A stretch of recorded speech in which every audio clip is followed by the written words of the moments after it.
Yo mga do, good morning guys no. So anyway, bagong gising tayo sa umaga. Pag gumigising ako, ang una ko check up yung mga halaman ko no.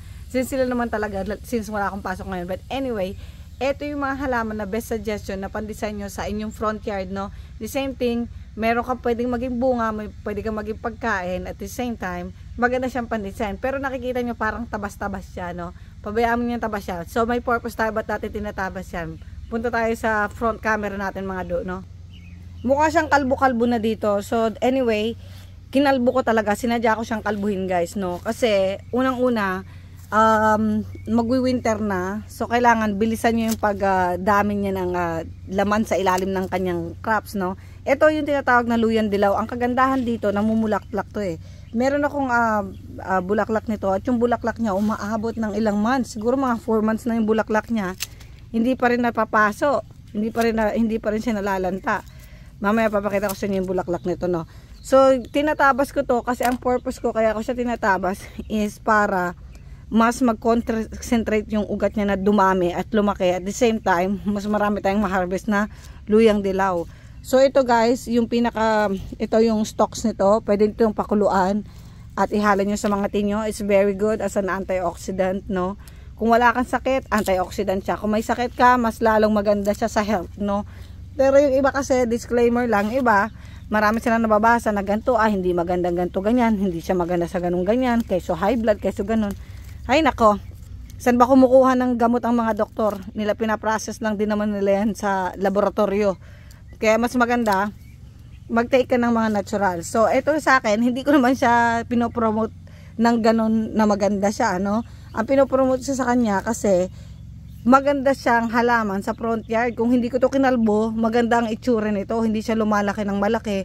Maganda yung dahon niya. Tingnan mo naman oh. Kasi yung iba houseplant, bumibili ka pa ng yung mga houseplant sa loob ng bahay na ganito rin ang dahon. Eh wala namang magiging luya yun. Di magluya ka na lang, maganda pa yung dahon. So ito sila, mukha silang nakalbo. Imbis na maganda sana, actually maganda to eh. Kahapon. Pumangit lang ngayon. Kasi kinalbo ko nga, no? Pero kung hindi mo kakalbuhin to, kung ganito lang itsura niya, yan, ganyan no. Edi sana maganda sana siya kasi hindi ko siya kinakalbo eh. Kaso kinakalbo ko pa rin. Ano mangyayari? Ang magiging system natin ito next year is magdala pa tayo ng maraming luyan dilaw para mas marami tayong mailagay dito, no? Para hindi natin siya masyadong kakalbuhin. But anywho, ito na siya yung iba natin. Ito, tingnan nyo naman yung dahon niya. Ang ganda oh. Maganda talaga siyang pan-design. Kung siguro puno lang to next year, lalagyan ko siguro sa ilalim ng mga gumagapang na kamote na hindi ko papagapangin, no. Ito siya oh. Tingnan mo, ito maganda rin siya sa front yard na halaman oh. Kasi may mga bula-bulaklak siya. Itong ano bang pangalan nito? Itong talong natin oh. Yan siya. Nakalimutan ko na mag self pollination. Umasa na ako sa bubuyog. Ang endo, ayun, isa lang ang na-pollinate na Jollibee. Ayan na, isa lang. Pero maganda siya kasi tinan mo maliit lang siya na halaman. Ay may dalawa pala, yun no, dalawa yung na-pollinate ni Jollibee, ayun siya. So maganda siyang pan-design sa harapan ng bahay mo. Kung medyo marami sila no, nakahilera silang ganun. Kaso nga lang, yung iba kasi hindi nabuhay. Ito maganda rin no. Oh. So ang gagawin natin guys, kung gusto niyo pabilisin yung pagdami ng nito, ugat at saka mas lumawig siya, mas tumibay yung halaman nyo, gupitin niyo yung kanyang dahon, no? Bawasan nyo yung dahon niya talaga kasi syempre dahon lang naman to. Ang importante dito yung laman niya, yung luyan dilaw. Ang dami kasing gamit nun eh. Ang gamit ng luyan dilaw sa akin guys is para sa aking eczema. Maganda siya sa eczema no? Inahalo ko siya sa aking toner. Tapos at the same time ginagawa ko talaga tong tea. Pag nagkakape ako, dalang ginagamit ko French press coffee, no? Kung hindi nyo pa nakita kung paano ako mag French press, bukas ilalive ko 'yon para mas masaya or i-vlog ko na lang. So ito siya. So gupitan mo lang siya, tabasan mo para ito sobrang tabas naman ito, Ana. Ano bang ginawa mo diyan, no? Nasobrahan siya ng tabas. Tingnan niyo naman. So ito siya. So kung nagpa-farm ka talaga, ano?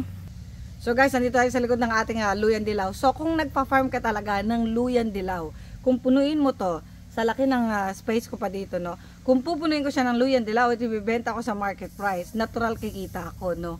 So the same time, meron akong pansarili ko na pansarili kong tea. Ang ginagawa ko diyan, guys, kapag na-harvest mo na to, inilalagay ko sa freezer. Dito kasi sa ibang bansa, mura ang kuryente. So inilalagay ko yan sa freezer. para meron akong every time na gumagawa ako ng French coffee. Yung kape ko kasi sa French press, pakukuluin mo muna yung mga luya, yung mga ganyan, tanglad, pinaghalo-halo ko yung guyabano leaves, ganyan. Tapos ilalagay ko sa kape, no? So kapag ganoon ang ginagawa mo, at the same time, maganda siya talaga sa nararamdaman ko talaga yung sa health feeling. Ewan ko nga ba ba't may kate ako ngayon sa sa lalamunan ko. Kung kailan nagbibideo ako, nakakagigil, di ba? But anyway, mapapansin nyo talaga sa sarili nyo yung kagandahan ng halaman na to. So I'm saying, kung sa mga farmers talaga, yung mga totoong farmer na nagpa-farm nito, sa Pilipinas mura ang pricing. Ngayon mahal na talaga, sobrang mahal na talaga. Oh, well, guess what? Golden age, gold na talaga ngayon ang mga presyo. Ano ba nangyari sa anyway? So, sa ganitong klaseng paraan guys, kung magtatanim ka at paparamihin mo yung tanim mo, natural, pwede mo ibenta. Kaya yung mga farmer, sa Pilipinas lang naman hindi talaga kumikita kasi, ewan, iniipit ng kusinong mga Judas, Barabas, Hestas, no? But anyway, kung dito ka sa ibang bansa, talagang ang mga farmers dito, kumikita talaga. Yung ordinaryo ng taong katulad ko na nagtatanim-tanim lang ng ganito, kumikita. Di lalo pa kaya kung lakihan ko itong taniman ko. Nga lang, wala tayong space. Di yun pwede din sa ating HOA. So, yun lang. So, magtanim ka ng luya or anything, no?